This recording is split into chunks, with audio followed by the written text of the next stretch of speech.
Nous avions l'intention hier d'exposer les missions qui incombent aux référents numériques, aussi bien du premier degré que du second degré. Vous avez été en quelque sorte recruté comme référent numérique tout récemment, suite à un appel qui a été lancé par la DG2E avec un descriptif des missions. Et l'objectif de notre intervention, de Jean-Louis et moi, est de préciser un peu ces différentes missions. Tout simplement parce que nous avons vraiment l'intention de mettre véritablement l'accent sur l'aspect pédagogique des missions des référents numériques. On sait très bien que dans le temps, les années passées, vous avez été référent numérique et on vous a surtout, dans beaucoup d'établissements que j'ai visités, on vous a surtout sollicité pour des aspects techniques. Et nous aimerions vraiment que les référents numériques jouent pleinement le rôle de référent numérique, ce qu'on va préciser dans un instant. Alors, souvenez-vous, hier, j'ai dit que l'objectif de ce séminaire était vraiment de lancer une politique du numérique en Polynésie française.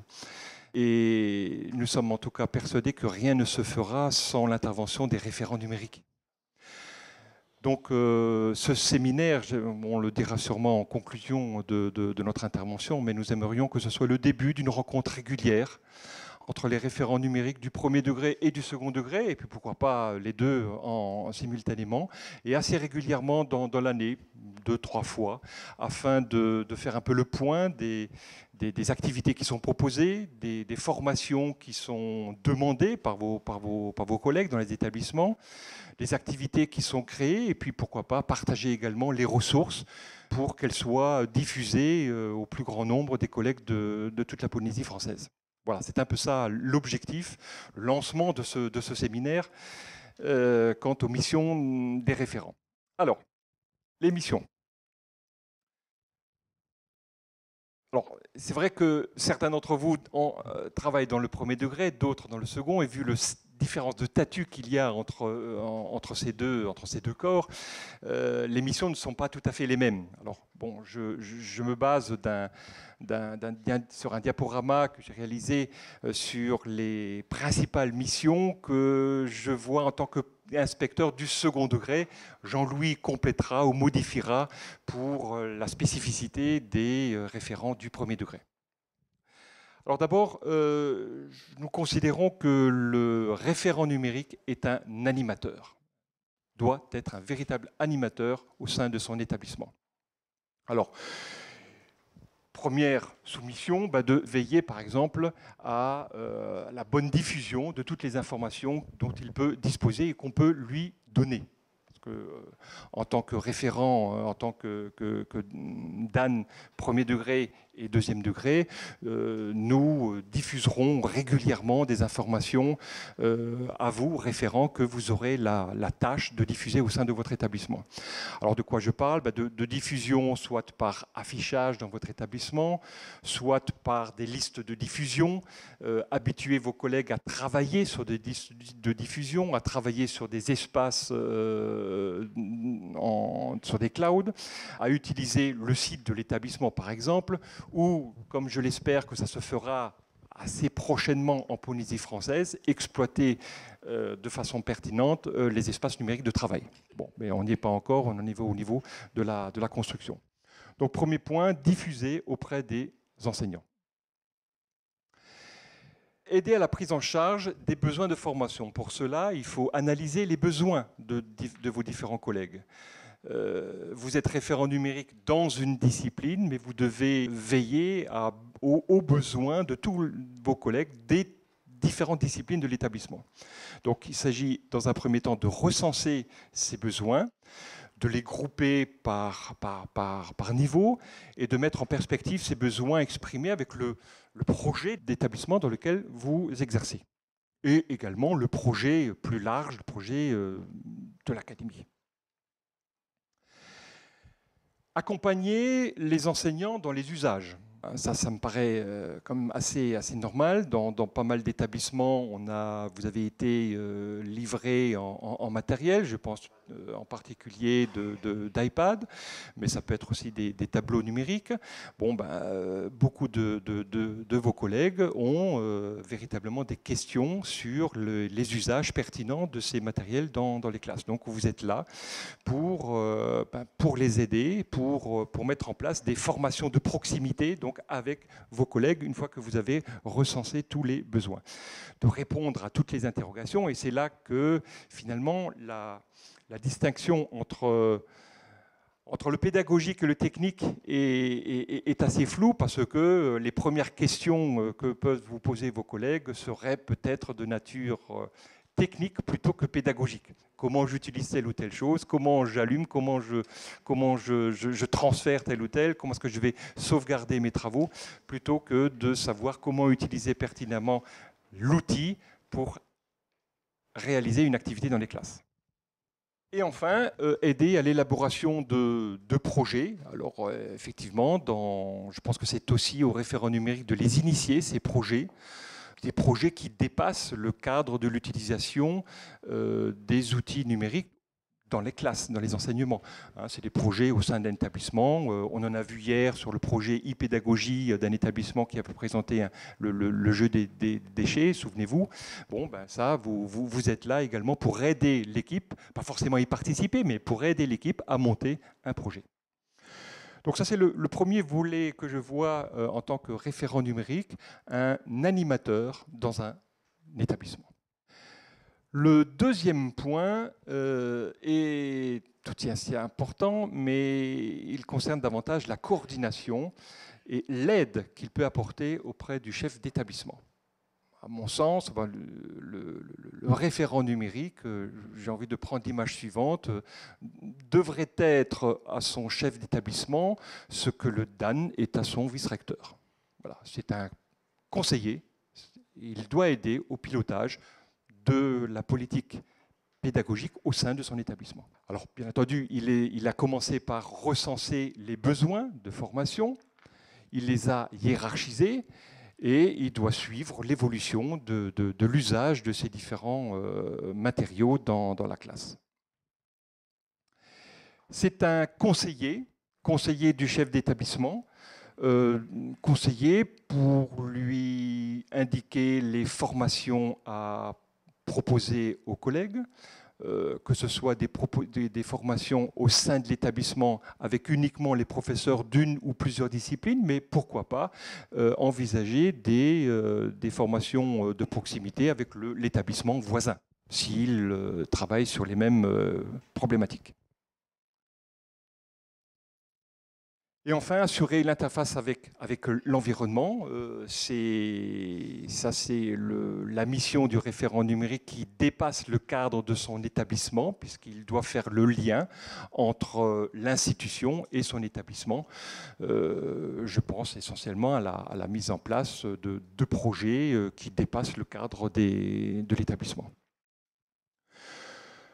De pratiquer, de répondre aussi à certaines enquêtes, parce que, alors, soit lancées par l'institution, soit par le délégué au numérique du premier degré ou du second degré. Bon, c'est tout ce qui touche en fait à la vie numérique dans la Polynésie française. Enfin, ces missions que je viens de décrire, qui complètent un peu les lettres de mission, enfin, qui complètent les missions qui vous ont été distribuées par la DG2E, qui, à mon avis, devraient être déclinées de façon précise par le chef d'établissement. Il me semble assez naturel que le chef d'établissement vous établisse une lettre de mission pour l'année et que vous rendiez en fin d'année un rapport d'activité qui retrace les activités qui ont été construites durant l'année scolaire, les besoins qui ont été ressentis pour l'année suivante, de manière générale, de faire un bilan sur tout le numérique dans l'établissement. Voilà, ce qui pourra l'aider à préparer l'année suivante. Voilà. Et comme je l'ai dit en En introduction de mes propos, je souhaiterais vraiment qu'on se rencontre régulièrement. Voilà, à l'image de ce qui se passe dans toutes les académies, les DAN réunissent très régulièrement les référents numériques. Alors ici, nous avons vraiment la chance, et c'est aussi notre volonté, de travailler conjointement au premier degré et second degré. Comme je l'ai dit hier, un des plans d'action de cette année est le cycle 3. Donc profitons-en, puisque je pense que nous avons beaucoup d'activités à créer sur ce cycle 3 dans le domaine du numérique, et que ces rencontres régulières durant l'année permettront justement d'affiner un peu ces missions et véritablement d'impulser les usages du numérique dans les classes. Voilà, je vais laisser la parole à Jean-Louis qui va compléter mes propos plus spécifiquement sur le premier degré. Merci, bonjour à tout le monde. Nous avons le même cœur de préoccupation et les mêmes objectifs principaux pour le travail des EATIS, à la différence près qu'effectivement sur les missions de formation et d'impulsion dans les classes, le curseur est vraiment positionné sur les savoirs fondamentaux de l'école primaire, avant tout. Donc les EATIS ont donc pour mission principale d'accompagner les enseignants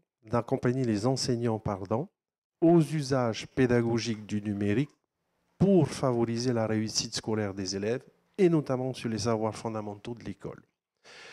Ensuite, il y a quand même une distinction par rapport au périmètre d'exercice. Le ATIS est positionné sur une circonscription pédagogique. Il est déchargé à temps plein et il fait partie intégrante de l'équipe pédagogique sous la responsabilité directe d'un inspecteur de l'éducation nationale. Ces missions sont coordonnées par l'IUN qui pilote la mise en œuvre des TIS dans le premier degré. Et les EATIS sont régulièrement réunis chaque année, 3 fois dans l'année, 3 fois une semaine, où ils précisent effectivement par retour d'information les difficultés qui sont les leurs dans la mise en œuvre des missions qui leur incombent, et où ils reçoivent aussi de l'information et de la formation, où ils ont la possibilité de mutualiser aussi leur expérience afin de les renforcer pour la mise en œuvre de leur mission. Et c'est peut-être sur ces temps de regroupement qu'il est intéressant que nous travaillions ensemble avec les référents du second degré.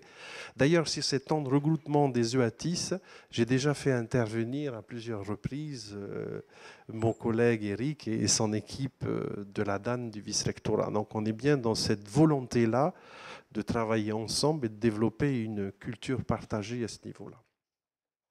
Autre précision, les EATIS sont là, sont pérennes depuis plusieurs années. Il y a Touari qui vient d'arriver parce que son collègue a préféré prendre en responsabilité une direction d'école, mais ce sont des collègues qui se connaissent et qui travaillent ensemble depuis certains plus de 8 années. Et dans les exigences institutionnelles qui sont les leurs, ils ont la vocation de passer le certificat d'aptitude aux fonctions de formateur, ce que tous ont pratiquement passé.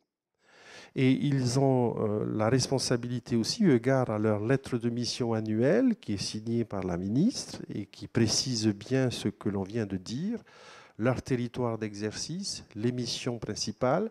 Ils ont aussi la responsabilité de fournir un bilan d'étape et puis un bilan définitif de fin d'année au regard des objectifs qui sont précisés dans chacune des lettres de mission. Donc voilà peut-être la différence de travail où on en est. C'est une équipe qui est là depuis plusieurs années, qui se connaît bien et qui fonctionne dans une équipe de circonscription sous la responsabilité d'un inspecteur de l'éducation nationale.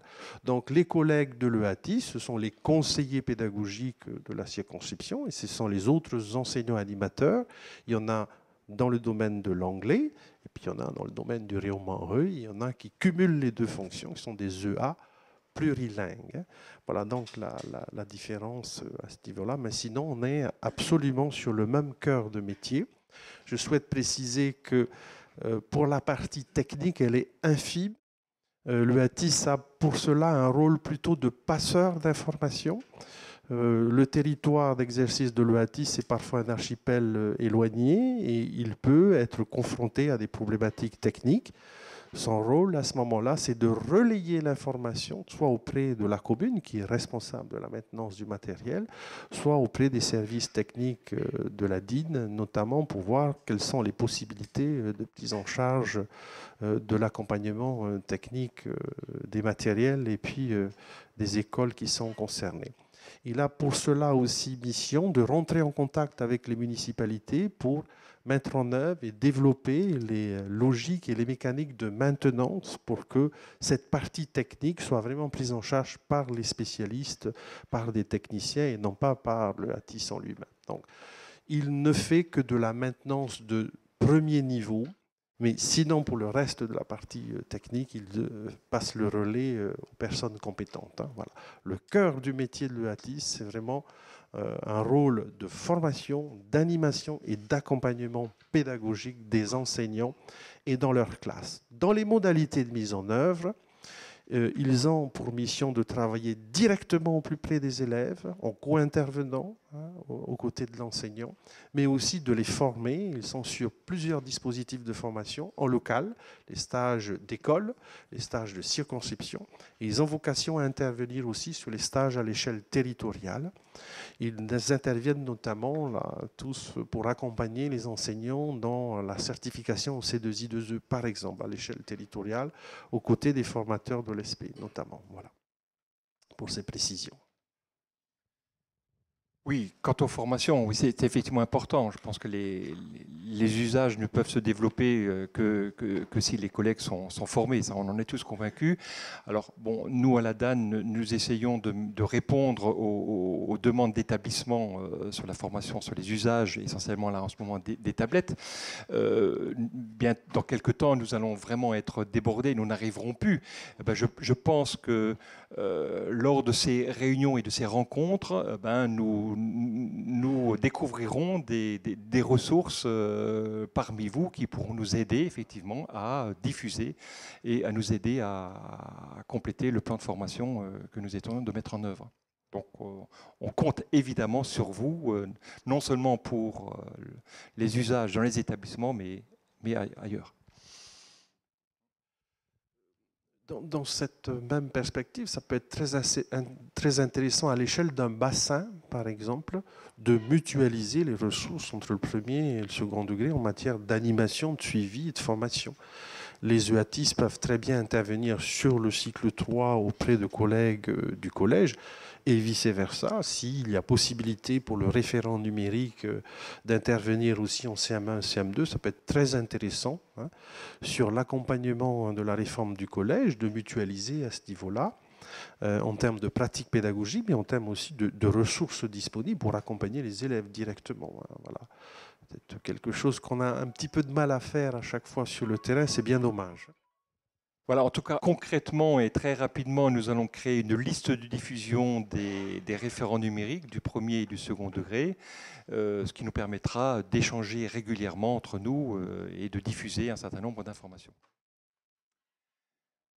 Voilà, on voulait préciser ces différents points qui ne figurent peut-être pas sur les lettres de mission que vous avez peut-être déjà, ou en tout cas sur le document qui a été distribué à la DG2E dans les différents établissements.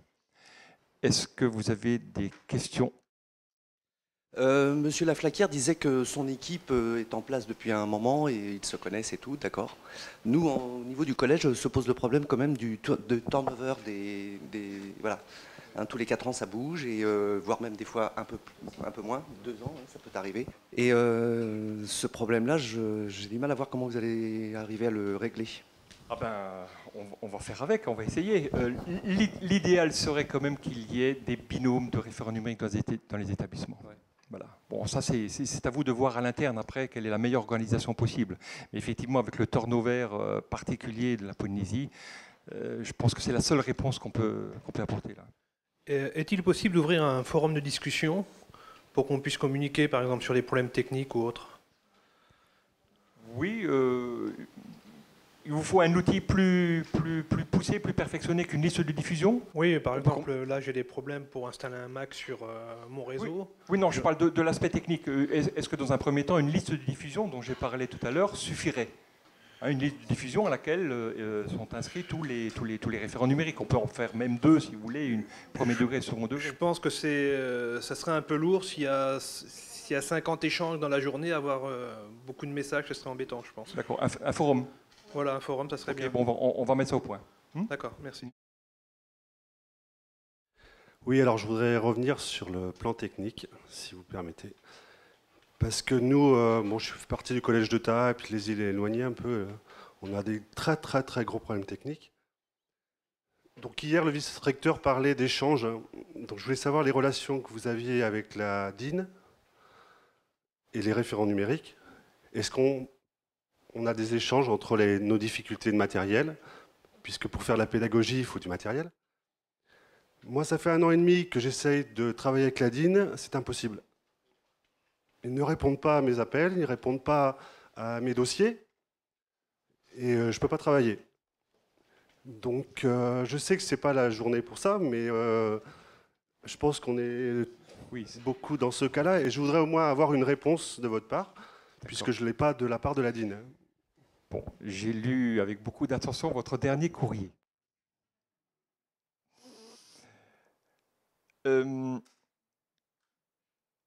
Il y a une répartition des compétences sur laquelle nous sommes vraiment tombés d'accord, et je le reconnais que depuis peu. La DIN, en principe, s'occupe des aspects techniques, la DAN s'occupe des aspects pédagogiques. Bon, alors plus particulièrement dans votre établissement, nous ne pourrons monter de formation pédagogique que lorsque le matériel sera installé. Voilà. Je ne peux que relayer la demande à la DIN, et même de façon urgente, parce que je sais que dans votre collège, il y a malheureusement des tablettes qui sont encore dans des cartons, ce qui est, à mon avis, tout à fait inadmissible. Je transmettrai. Mais la DAN a déjà pris contact avec votre chef d'établissement pour mettre en place quelque chose dès le mois de janvier. Un échange avec quand même la DIN et nos difficultés, qu'il y ait une conversation, qu'il y ait un échange d'informations. Parce que comment on peut lancer de la pédagogie numérique sans relater et sans montrer les problèmes que l'on a? Il faut absolument que tous les établissements regroupent leurs difficultés et puis qu'il y ait une distribution cohérente. Sinon, on peut pas. Je ne vois pas comment on peut faire autrement. Je comprends si ça très passe bien. pas déjà par le matériel. Je comprends très bien. Je comprends très bien. Nous allons rédiger un courrier dans ce sens-là en prenant appui sur la situation que vous êtes en train de vivre à Tarbes. Et ailleurs, je sais. Ailleurs aussi, oui. Je sais. Oh, pas forcément éloigné. Bonjour.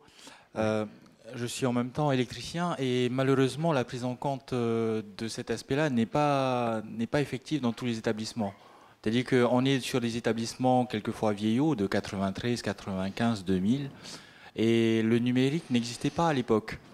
Non seulement le numérique n'existait pas, mais les salles informatiques n'existaient pas aussi à l'époque. Alors, je vais être un peu méchant en le disant, puisque on l'a mis en place déjà depuis 2000 dans mon établissement. Mais on nous bassine sur l'apport du numérique dans tous nos enseignements. Sauf que derrière, nos salles ne sont pas prêtes pour ça. Nos enseignants ne sont pas prêts pour ça. Nous ne sommes pas prêts pour ça non plus, en tant que référent numérique dans les établissements TIS anciennement appelés. Mais l'aspect sécurisation du matériel et notamment de la source d'énergie à apporter pour toutes les installations numériques se fait souvent, et je l'ai vu dans certaines salles, de multiprise sur multiprise sur multiprise, donc avec détérioration du matériel. La sollicitation des effectifs de la DIN et notamment de l'équipe mobile actuelle ne peut pas supplanter à une prise en compte du pays par rapport à ce problème, parce que on pourra apporter tout le matériel neuf que nous voulons dans les établissements, mais si les infrastructures existantes ne le permettent pas, en fait, nous, TIS, référents numériques, sommes amenés à faire que du technique tout le temps, tout le temps, tout le temps. Et le pédagogique passe à côté. Et ce qui fait qu'on ne peut malheureusement pas apporter nos compétences, si on en a, à nos collègues pour apporter les projets que nous avons vus hier et qui sont chronophages. La partie technique est déjà très chronophage et l'apport technique, ne serait-ce que pour donner des solutions à des cours en utilisant des équipements TIS avec les contraintes de classe que nous avons, avec des équipements pour 30 élèves. Est-ce qu'on a des solutions à ces problèmes-là? Moi, j'ai fait remonter à la DIN nos problèmes d'équipement électrique, nos problèmes de sécurisation électrique. Et malheureusement, on est encore dans ce schéma avec des gestions de classe, avec des équipements qui ne sont pas adaptés à ce que nous voulons faire, notamment sur le numérique. Voilà, en fait, j'ai juste besoin d'être assuré que ça sera pris en compte. J'ai fait remonter, on a fait des courriers, mon proviseur a fait ce qu'il fallait. Maintenant, combien de temps ça prendra? Est-ce que le numérique va avancer aussi vite que ce que nous voulons faire? Vous attendez une réponse ou c'est une remarque?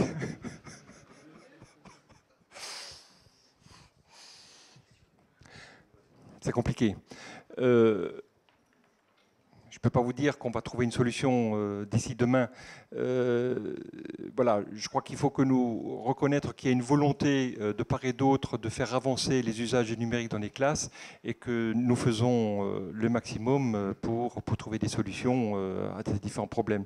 Mais pour ces différents aspects techniques qui ont été soulevés ici dans les 2-3 établissements dont à l'instant, bon, on fera remonter. Je ne peux que répondre à cette question-là. Bon, maintenant, le fait de pouvoir se rencontrer régulièrement, c'est aussi la possibilité de faire le point, parce que vous avez des problèmes dans vos coins, nous ne sommes pas forcément au courant. Dire que le problème de tas, finalement, il est remonté chez moi rien que parce que nous avions l'intention de mettre en place une formation à tas, et nous avons découvert qu'il y a des problèmes réels techniques et qui existent depuis plus d'un an. Je pense que le fait de se voir et d'en discuter régulièrement permettra déjà de faire le point de tous les problèmes qui existent et d'essayer de trouver des solutions. Et pourquoi pas, lors de ces réunions, faire intervenir la DIN pour trouver des solutions concrètes.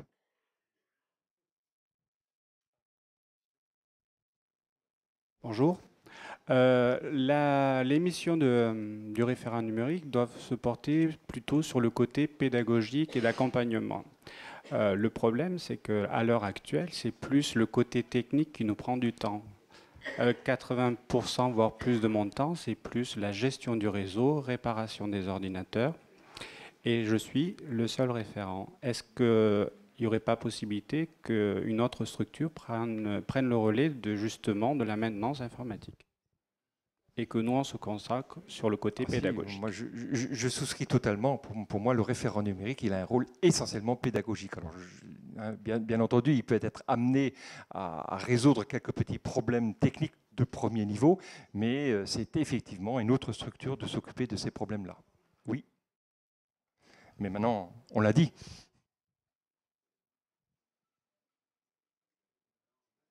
Bonjour. Donc je suis référent technique au collège de Punaouia. Référent technique? Enfin, informatique, TICE, enfin tout en fait. Non. Numérique, technique. Voilà, beaucoup de choses. Donc le collège de Punaouia est un gros collège avec 1200 élèves à peu près. Et on approche les 150 machines, sans compter les tablettes, etc. Donc comme le disait monsieur derrière moi, effectivement, on prend beaucoup de temps à cette partie technique. Et c'est vrai que là, en ce moment, on comprend bien qu'il y a beaucoup de moyens qui vont être donnés dans le matériel, mais on s'aperçoit qu'on a peu de moyens horaires alloués justement à notre fonction.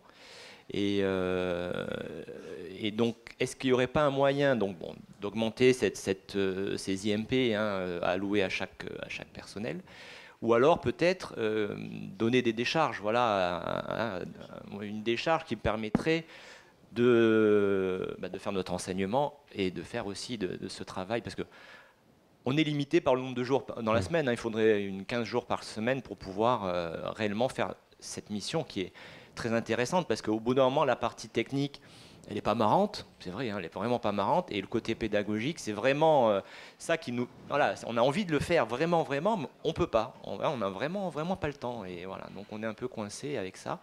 Et ça nous attriste, nous, référents. Oui. Ben oui, mais... Vous savez que, bon, la situation n'est pas simple du tout à gérer. Je veux dire, c'est voilà. En plus, bon, ces difficultés-là, nous les connaissons également en métropole. Et ici, c'est doublement plus compliqué avec le partage des compétences. Vous savez que le vice-rectorat n'est pas compétent pour décharger les collègues de cours pour faire ce genre pour remplir ce genre de mission. Hein. Voilà. Donc, je ne peux pas vous répondre malheureusement de façon concrète à cette question.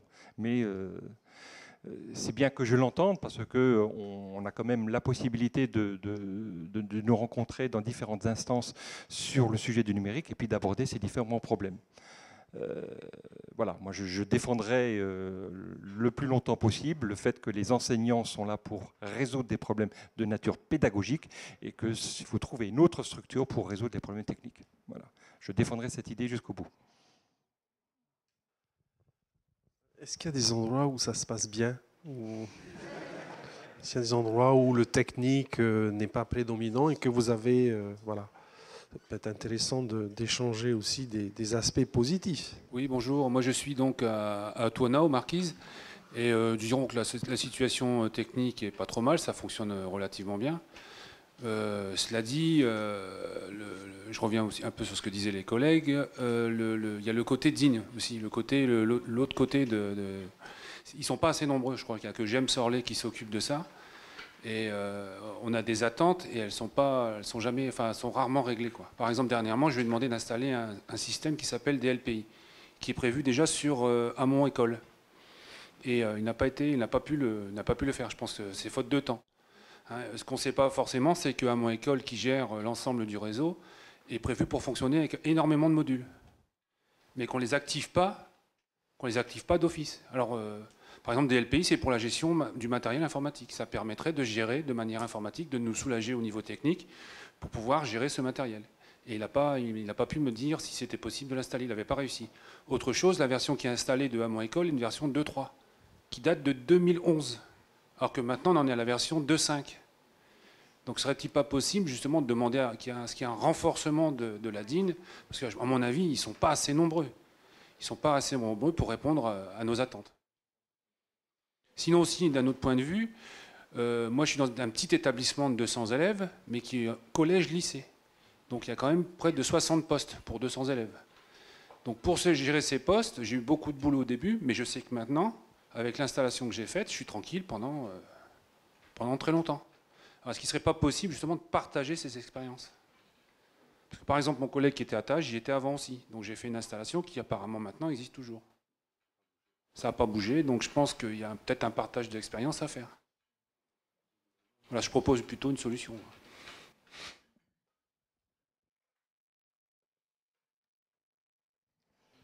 Moi, je pense qu'il faut que vous réévoquiez ces problèmes-là de manière synthétique avec les chefs d'établissement et avec ceux qui peuvent vous répondre directement.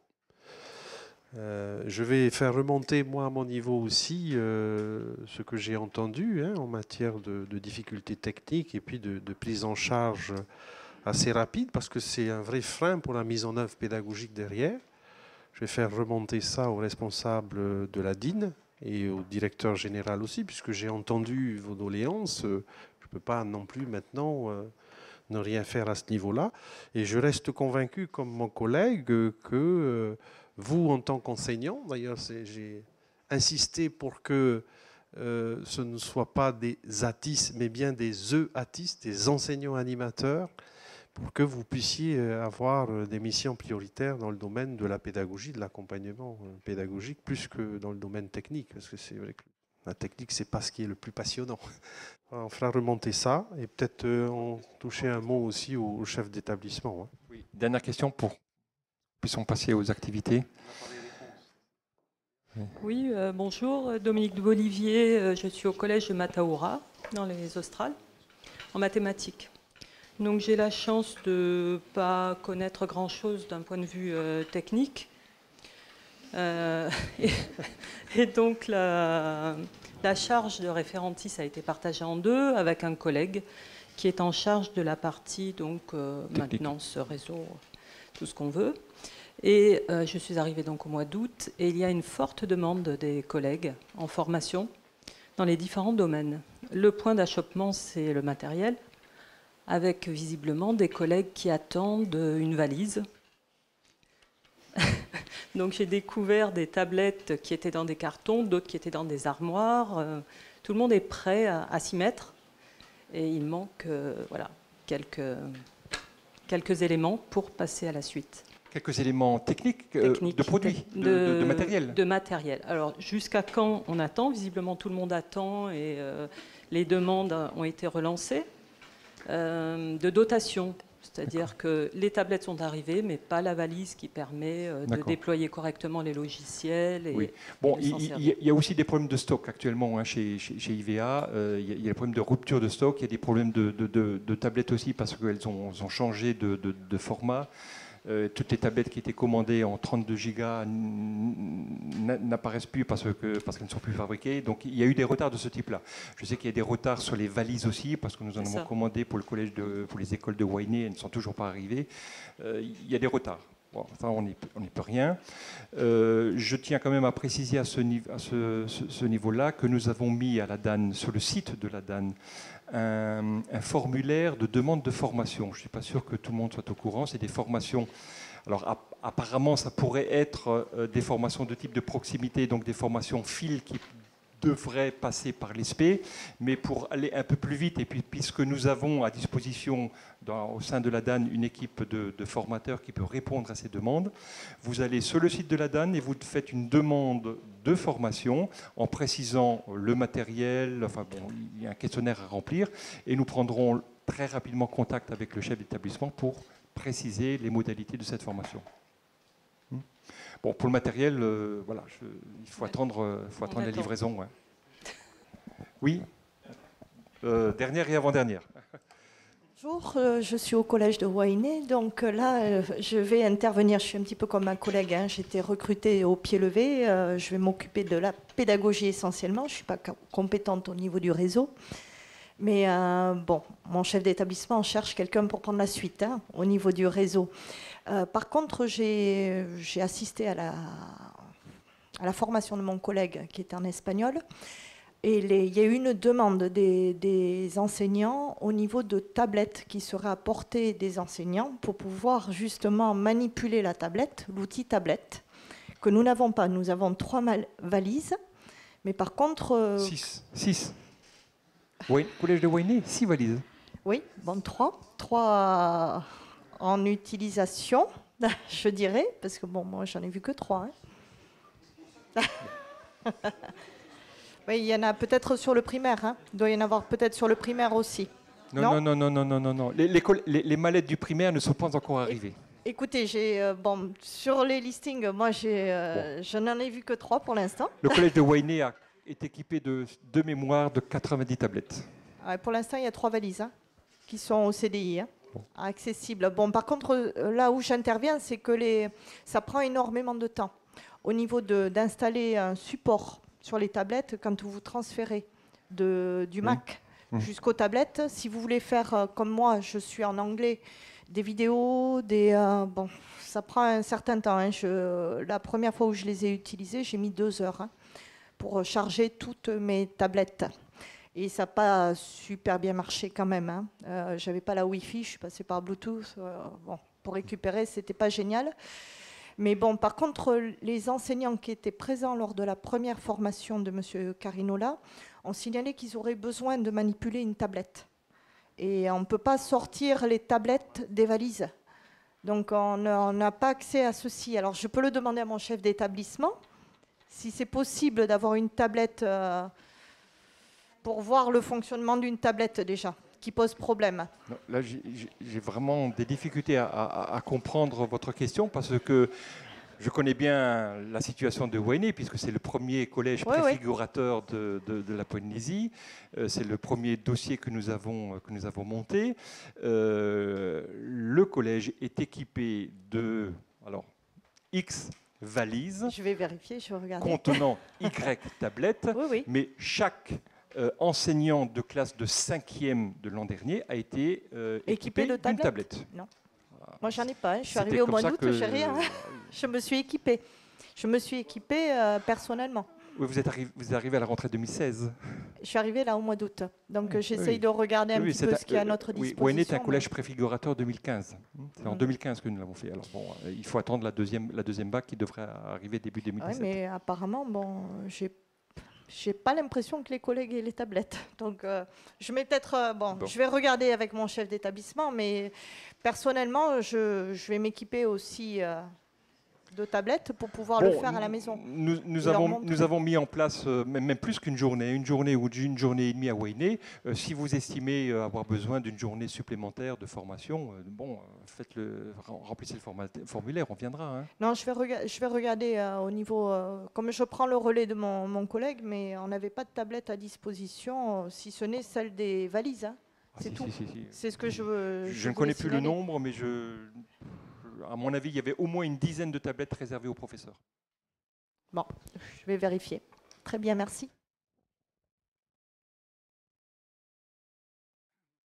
Donc ma question concerne justement les iPads. Nous, on a été, je pense, un des premiers collèges à avoir les iPads. On en a reçu 30, c'est en 2015. Absolument avec rien du tout, pas de valise ou quoi que ce soit. Donc j'ai été obligé de trouver des systèmes adéquats, création de mallettes, création d'un système pour recharger le tout. Mais la pire des choses, c'est l'installation des applications sur les 30 iPads. Il n'y avait pas de système adéquat, donc obligé de rechercher sur Internet, trouver un système, miraquer, etc. Pourquoi le choix des iPads alors que dans le secondaire, je pense qu'il est plus préférable d'être quand même sur Windows ou Linux, autant pour la gestion justement des applications que la gestion et le transfert des données. Et je terminerai, il y a un souci quand même avec les iPads. Pour nous, en Polynésie, il y a Apple Education qui a été mis en place et nous, en tant que Polynésiens, nous n'avons pas droit.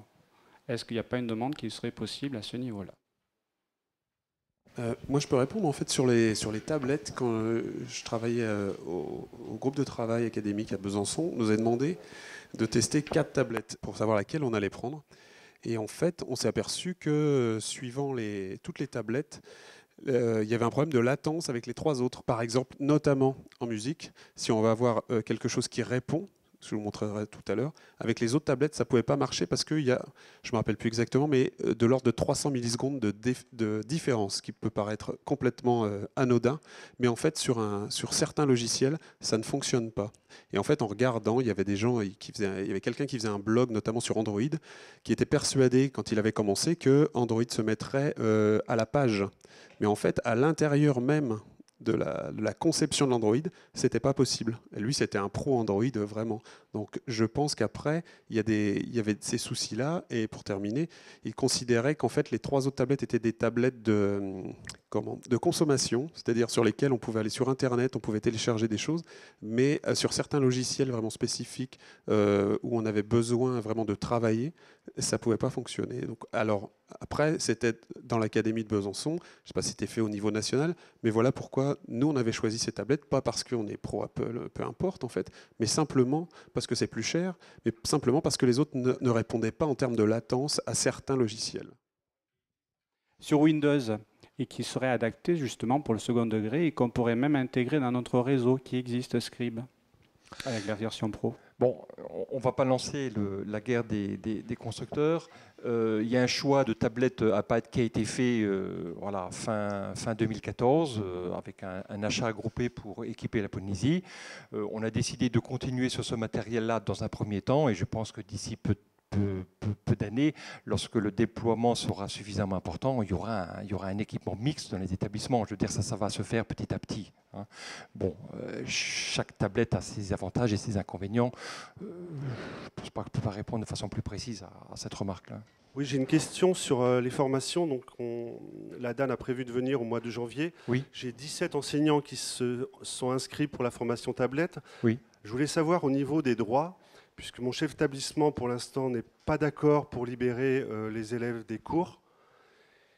Donc, je voulais savoir comment ça se passait. Est-ce que la formation est un droit pour les enseignants ?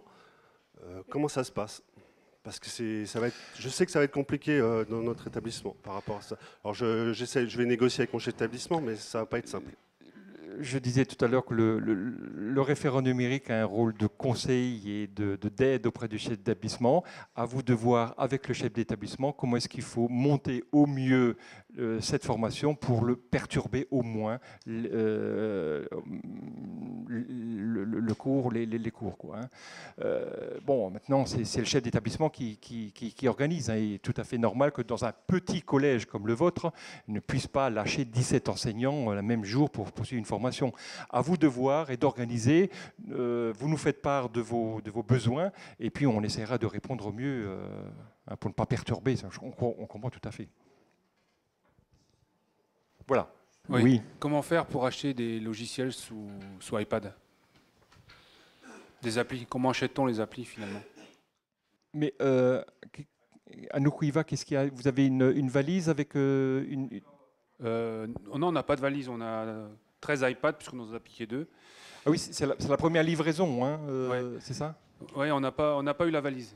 Mais là, je suis en train de les mettre en service, mais je peux pas acheter d'appli. Donc je ne sais pas comment faire. Oui, par rapport à cette question, on n'est pas obligatoirement obligé de passer par une carte bleue comme on le fait quand on a son propre produit individuel. On peut acheter une carte prépayée qui nous donne accès à un montant d'achat d'applications sur iTunes. C'est une demande qui peut être faite à votre gestionnaire, l'achat de cette carte qui vous permet de rentrer le code sur votre compte et d'acheter un nombre d'applications. Voilà. En EPS, au lieu d'acheter pour 50 € de ballon, on peut choisir d'acheter pour 50 € d'application. Et on n'a pas la difficulté de la carte bleue du code qui est rentré. Et c'est la gestionnaire qui, elle-même, peut rentrer ce code directement pour éviter que l'enseignant le rentre sur son propre compte. Enfin voilà, s'il y a des craintes par rapport à ça, ça peut être complètement banalisé, quoi. C'est sur quel site? Enfin, je veux dire, ça se fait comment? Parce que si c'est pas moi qui le fais, je pense pas que ma gestionnaire le fera. Sur le territoire, on peut les acheter chez IVA. Ah d'accord. Directement, c'est des cartes physiques. Vous allez les avoir physiquement avec un numéro, un peu comme sur une carte Vini à gratter. Et ce numéro apparaît, vous le rentrez, vous le liez à votre identifiant, qui va vous permettre d'acheter du coup sur le montant qui est indiqué. Merci. Pour compléter là-dessus, puisque toutes les valises qui vont équiper les collèges, hein, on a négocié ceci avec IVA, elles sont équipées d'une carte d'une centaine d'euros permettant donc d'acheter des applications, hein. Et la question a été posée à Apple. L'achat d'une application peut être diffusé sur l'ensemble du parc des tablettes de l'établissement. Je fais vite, je rebondis puisqu'on a au collège de Taïhae, on a acheté des applications. J'ai eu l'occasion de me rendre à la DAN justement pour acquérir un logiciel. Donc la démarche, c'est de récupérer les codes des deux cartes qui sont déjà achetées par la DIN. Donc il faut prendre contact avec la DIN pour avoir ces numéros. Je tiens à préciser que seul le chef d'établissement aura le droit de voir ces numéros-là. Donc il vaut mieux être avec lui justement pour activer ces numéros en passant par le compte iTunes de l'établissement.